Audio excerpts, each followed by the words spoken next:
A few days in my life have changed me as much as the day my father, James, died suddenly at the age of 55. My father didn't talk much, and he didn't show off his money.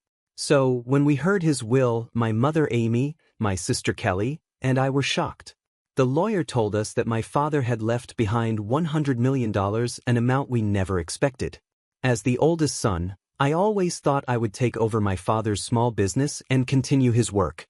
But the will not only showed his hidden wealth, it also divided the money in a way that gave much more to Kelly and me than to our mother. This news caused a lot of trouble in our family. My mother, Amy, who was 50 at the time, was heartbroken. She couldn't understand how her husband of 25 years had made so much money without her knowing or why he gave it out so strangely.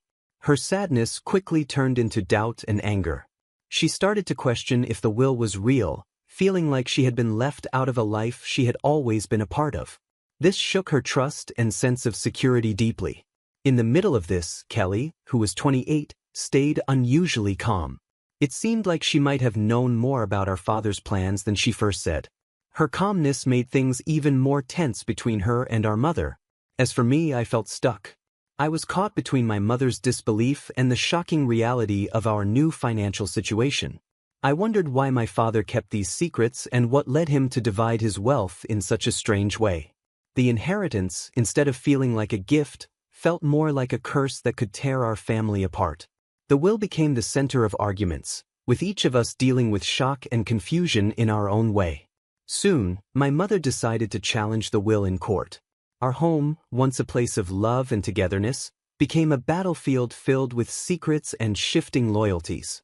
Throughout it all, I struggled with my own feelings, trying to hold on to my love for my family while also dealing with this difficult situation. I respected my mother, but I also wanted to honor my father's final wishes. This argument over the inheritance brought up deep problems in our family, making us question the strength of our relationships. It made me realize that the money my father left could change our lives, but at what cost? That answer seemed more and more troubling as we prepared for a legal fight none of us really wanted. With each step, we felt more and more of what we had lost since that shocking day. After finding out about my father James's will, we were hit with a rush of emotions and legal documents. My mother, Amy, overwhelmed by grief and disbelief, decided to challenge the will. She couldn't understand how my father had secretly saved up $100 million, and she couldn't accept that he left most of it to my sister and me, leaving her with much less.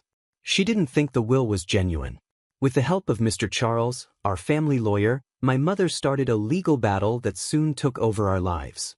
The courtroom became the place where all of our family's private matters were exposed.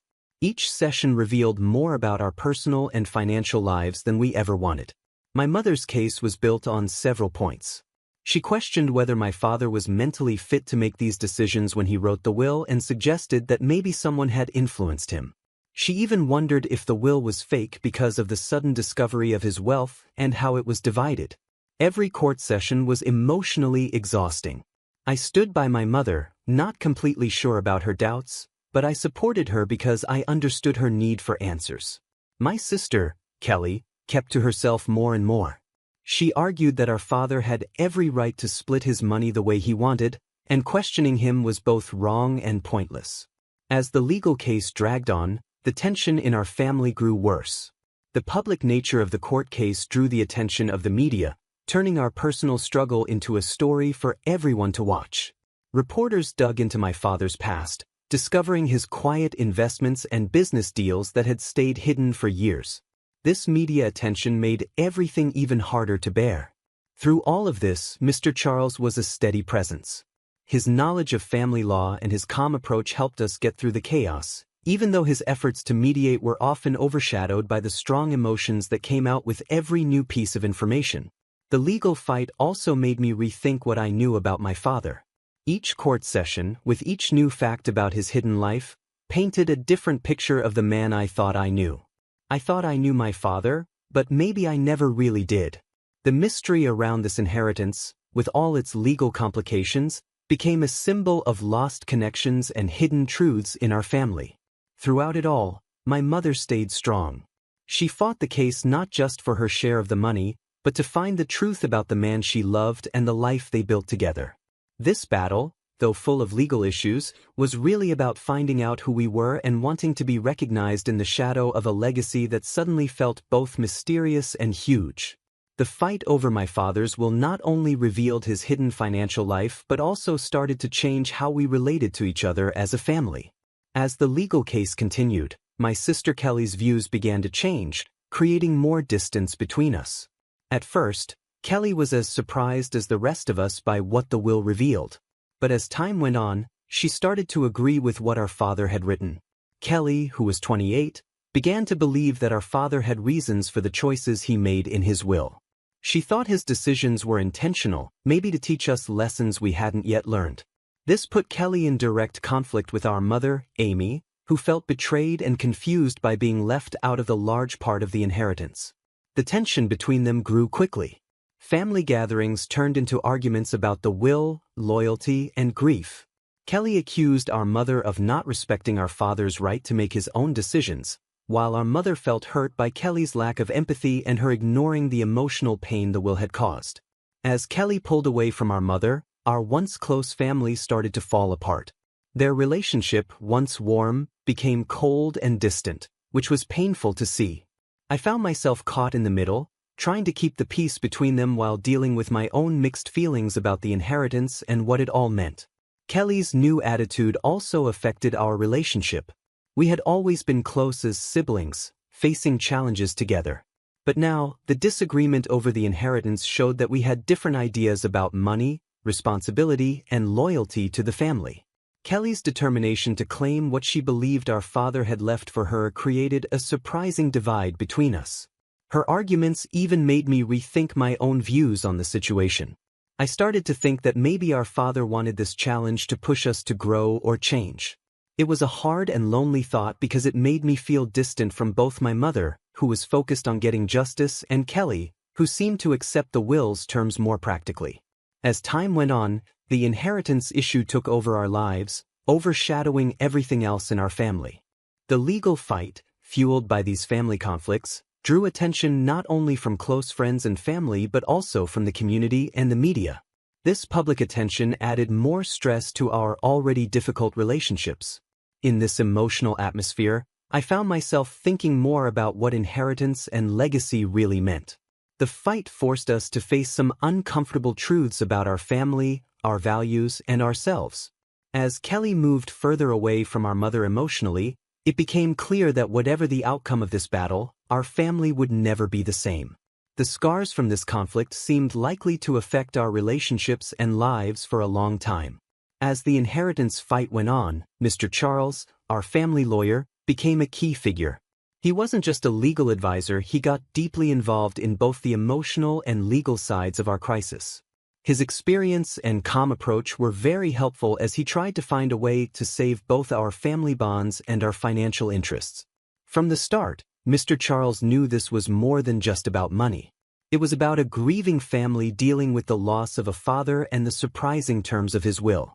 His approach was thoughtful and caring, as he tried to mediate between us while making sure the legal process was fair and careful. Mr. Charles focused on keeping communication open between all family members. He organized meetings where we could talk freely, not just with immediate family, but also with relatives affected by the situation. These meetings allowed us to express our feelings in a less formal way than in court. Mr. Charles listened carefully to everyone. He paid special attention to my mother, who felt left out by the will, and he also talked to Kelly and me, trying to understand why our father made these choices. His ability to handle these conversations with care was important in keeping things from getting worse. On the legal side, Mr. Charles used his expertise to look at all possible outcomes of the case. He made sure we understood all the options, guiding us through this tough situation. Mr. Charles explained all the possible outcomes, from completely canceling the will to fully following its terms, and talked us through the legal consequences and how long each might take. This clarity helped us understand what to expect in the long run, including both the financial and emotional costs. Another important step Mr. Charles took was bringing in independent experts. These included forensic accountants to review my father's financial activities and estate planning experts to help explain why the will might have been structured the way it was. This well-rounded approach not only helped us understand the legal situation better but also provided more insight into my father's choices, which helped calm some of the anger in the family. Throughout it all, Mr. Charles remained a calm and steady presence. His support was reassuring, offering a sense of balance during emotional moments. His mediation efforts didn't always lead to immediate solutions, but they brought a needed level of professionalism and care. As time went on, Mr. Charles became more than just a lawyer. He became someone we could trust, guiding our family through one of the hardest times we had ever faced. Although the outcome of the legal battle was still unclear, his work ensured that whatever happened, the process would respect everyone's dignity and emotional health. In the middle of this legal fight and shifting family dynamics, my role as the eldest son became more complicated. I wasn't just trying to handle the inheritance issues. I was also trying to keep our family from falling apart. It was a tough challenge. On one side was my mother, Amy, heartbroken and feeling betrayed by the will, and on the other was my sister, Kelly, who saw our father's decisions differently than we did. As I watched our family struggle, I often wondered about my father's intentions. Could he have predicted the chaos his will would cause? Or did he think that the financial security he provided would be more important than the emotional toll? These thoughts stayed with me as I tried to hold our family together. The $100 million estate, which should have been a blessing, felt like a curse. Greed and distrust had taken over our relationships, replacing the warmth and trust we once had. Each new legal update or discovery seemed to drive a bigger wedge between us, with family members taking sides in what felt like a personal and painful battle. My efforts to bring peace were met with mixed responses.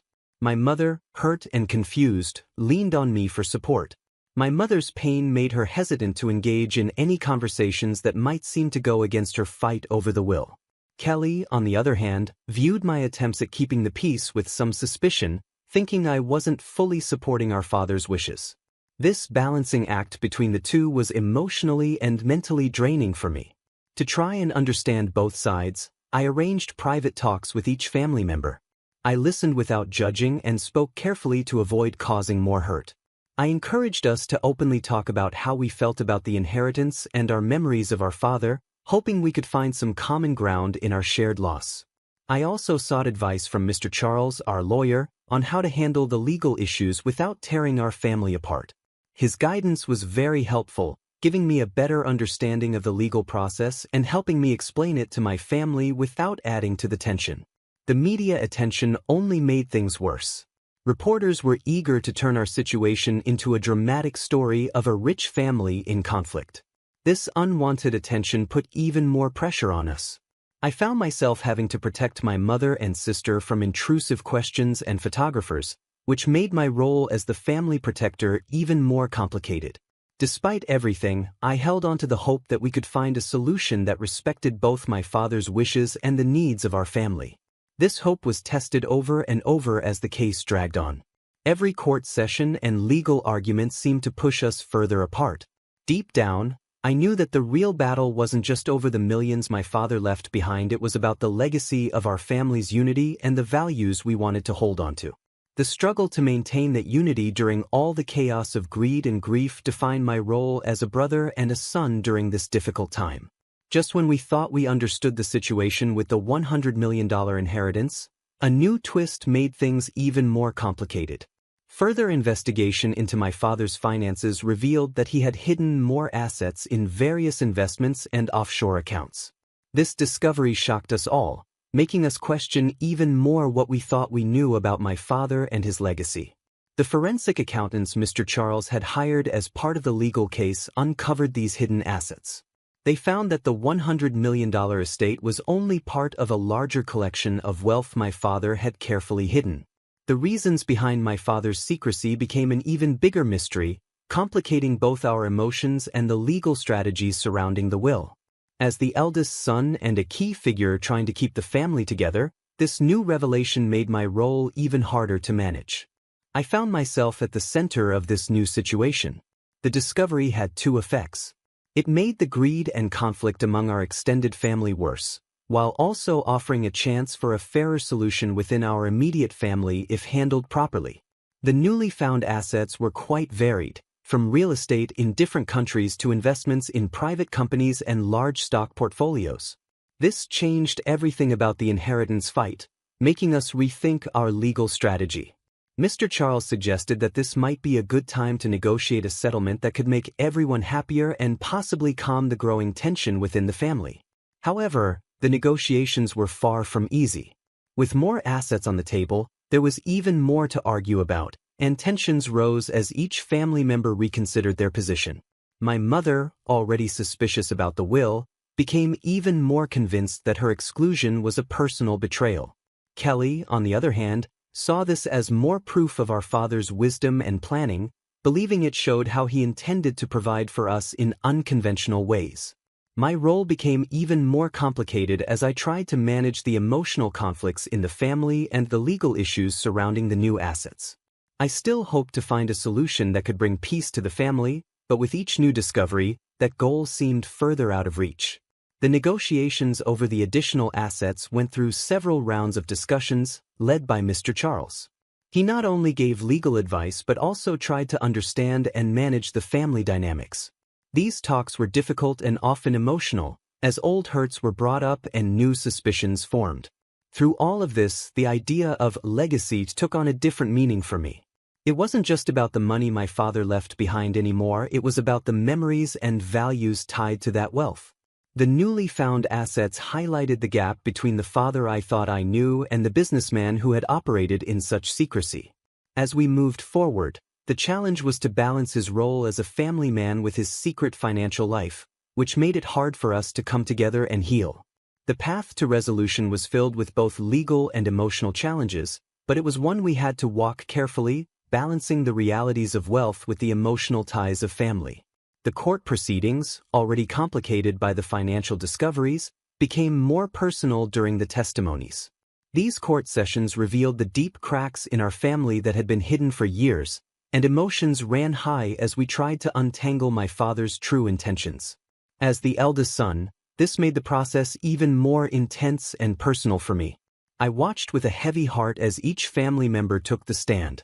The courtroom, filled with lawyers, reporters, and curious onlookers, was a harsh setting for the raw emotions my mother Amy and my sister Kelly showed. Each testimony revealed their pain, hopes, and feelings of betrayal. My mother's testimony was especially heartbreaking. She spoke about her life with my father, James, describing what she thought was a partnership built on respect and shared decisions. Her voice cracked as she talked about the later years of their marriage when James became more secretive. At the time, she thought it was just the stress of his business, but now she believed it was related to the secret wealth he had been accumulating. She expressed feeling betrayed not only by the will but by their entire marriage, which she now saw in a different light. Kelly's view was very different. When it was her turn, she defended our father's decisions, saying he was not only securing the family's financial future but also challenging us. She believed he wanted us to rise above our personal conflicts and handle his legacy with maturity and grace. Her testimony was confident and composed, but it did little to ease the tension between her and our mother. During my own testimony, I tried to offer a balanced perspective, acknowledging both my mother's pain and what I thought might have been my father's intentions. I spoke about the man I knew, a loving father and a smart businessman who may not have realized how his secret financial planning would affect us emotionally. I also brought up the newly discovered assets, stressing the need for a clear and fair solution that would honor his complex legacy without further tearing our family apart. Mr. Charles, our lawyer, played a key role during these sessions. He carefully navigated the legal details and emotional issues with skill, understanding our family in a way few others could. His goal wasn't just to win the case but to help mend our family if possible. The emotional weight of these testimonies was huge. The courtroom felt like a pressure cooker, with old hurts and unresolved problems coming to the surface. The process was cathartic in some ways but also incredibly damaging. Relationships that had taken years to build were breaking apart before our eyes, held together only by the fragile hope of finding a solution that could address both the emotional and financial needs of everyone involved. The impact of these testimonies went beyond the courtroom. They became the focus of media attention, turning our personal pain into a public spectacle. This extra layer of exposure only made the stress and anxiety worse for all of us. We all felt overwhelmed, making the legal process even harder to bear. As the court sessions continued, it became clear that the outcome of this battle would change our family forever. No matter what the final decision would be, the emotional scars would last, and we would have to figure out how to move forward after dealing with a legacy as complicated as the man who left it behind. As the inheritance fight dragged on, the chance of a peaceful settlement seemed to fade. We had started with a small hope of reaching a compromise that would help us avoid the bitterness of a long court case. But as everyone held firm to their positions, the negotiations fell apart. What had begun as hopeful discussions turned into failed attempts that only made the divides in our family worse. At first, there were some positive moments. Mr. Charles, our family lawyer, arranged several mediation sessions to encourage dialogue and work toward a fair solution. We talked about different options for dividing the $100 million and the other assets that had been uncovered. Each of us, my mother Amy, my sister Kelly, and I brought our own views and emotions to these talks. My mother was firm in her belief that she had been wronged by being left out of the will and deserved a large share of the estate, not just for the money but also as a matter of respect. She felt even more strongly about this after learning about the hidden assets, which she saw as further proof of deceit. Kelly, however, continued to support our father's wishes as written in the will. She saw it as a reflection of his understanding of each of us and believed we should honor it. My role in these talks was incredibly hard. I tried to find a middle ground between my mother and Kelly, suggesting different ways to divide the assets that could address both legal and emotional concerns. But every compromise I offered only seemed to highlight how far apart we were. Kelly saw these ideas as going against our father's wishes, while my mother saw them as necessary to correct a wrong. The mediation sessions often ended in frustration and tears, with each of us retreating to our own sides. The emotional strain was clear on everyone. The stress made old wounds worse and created new ones, making it harder and harder to have a rational discussion. The intense media attention that followed each session added even more pressure, turning our private pain into public drama. Mr. Charles's role grew from just being a legal advisor to being an emotional support for all of us. Despite his best efforts, the possibility of finding common ground seemed to slip away a little more each day. The combination of legal complexities, the large amount of money involved, and the deep emotions of everyone made the situation incredibly difficult to resolve. The failure of the negotiations made everyone more firm in their positions, creating barriers that seemed impossible to overcome. When the talks broke down, it marked a turning point for our family. It became clear that we would need the court to decide the outcome. This was hard to accept because it didn't just mean the failure to reach a compromise, but it also felt like the end of any chance of family unity. As we prepared for the court proceedings to continue, there was a sense of resignation and determination. The stakes were higher than ever, not just in terms of money, but also in the lasting impact this legal battle would have on our relationships. A court ruling seemed inevitable, but it didn't offer much hope for healing the divisions that had come to define how we interacted.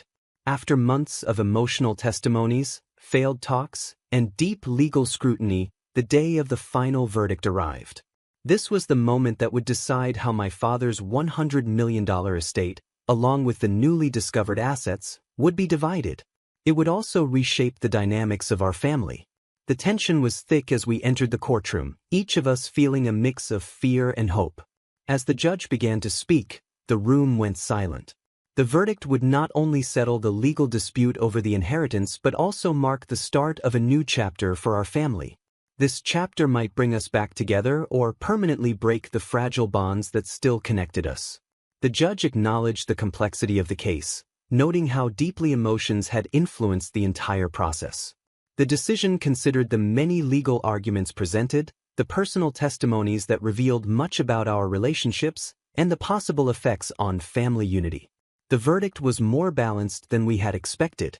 It didn't completely favor any one side but offered a compromise that aimed to address the concerns raised by everyone. The judge ordered a redistribution of the assets that was different from what my father's will had laid out. My mother, Amy, was given a significant portion, recognizing her role in my father's success and the unfairness of her being excluded. Kelly received a large share as well, but with conditions to ensure the responsible management of the wealth, reflecting her focus on preserving our father's legacy and business values. As for me, I was given the responsibility of overseeing certain parts of the estate, with the task of balancing our father's business legacy while making sure that all family members were fairly supported. The verdict also required us to attend family counseling as part of the estate settlement, recognizing the deep emotional wounds that needed healing beyond the legal matters. This showed the judge understood that the issues we faced weren't just about money, but about the very core of our family relationships. When we left the courtroom, the mood was quiet and heavy. There was some relief that the legal fight was over, but the emotional weight was still there. Kelly, Amy, and I exchanged tired looks, knowing that while the court had made its decision, the journey to emotional healing and real reconciliation was just beginning. In the days after the verdict, we took small steps toward understanding and possibly forgiveness. The required counseling sessions weren't so much about the will anymore, but about years of miscommunication and unspoken feelings. Slowly, we began to see each other not as enemies in a legal fight but as family members who had all lost something irreplaceable: the trust and simplicity we once shared before the will was revealed. The court's decision had definitely changed our family dynamics, creating new rules for how we would interact and handle financial matters. But it also gave us a small hope that, over time, we might rebuild something stronger from the conflict. The final ruling on the inheritance brought both an end and new challenges. It closed the chapter on our bitter legal battle over my father's $100 million estate but opened a time for reflection and rebuilding as we moved forward. One of the biggest lessons we learned from this experience was the importance of being open with each other. The secrecy around my father's finances had been a major cause of the conflict. From now on, we committed to being more transparent about financial matters, making sure no family member would ever feel left out or surprised again. This openness extended beyond just money. It included having more honest conversations about our expectations and concerns as a family. Another important lesson was the value of good legal and financial planning. The complicated issues that came up during the court case showed us the need for clear, well-documented estate plans that take into account not just legal rules, but also the emotional and relational needs of the family. We learned that estate planning shouldn't be done in secret but should involve everyone affected.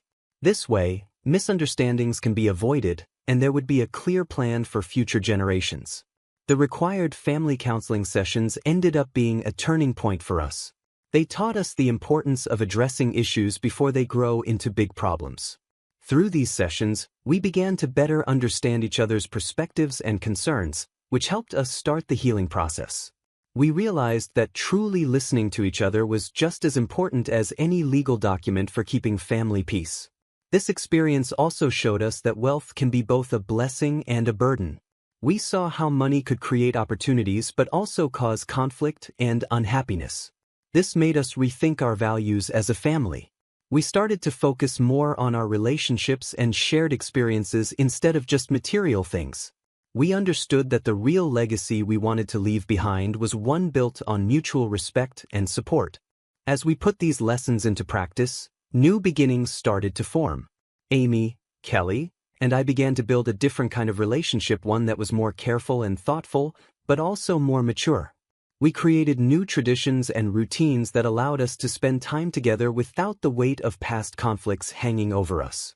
We also began working together on charitable projects, using part of the inheritance to support causes that mattered to us. These efforts helped repair our family bonds and gave us a way to honor my father's legacy in a positive way. Working on these projects gave us a shared purpose and helped shift our focus from what we had fought over to what we could accomplish together. Looking back, it was clear that while the inheritance battle had been painful, it also taught us important lessons. We learned about resilience, the complexity of family relationships, and the power of forgiveness. As we moved forward, these lessons became the foundation of our new start, leading us toward a future that, while different from what we had imagined, offered the hope of unity and mutual respect.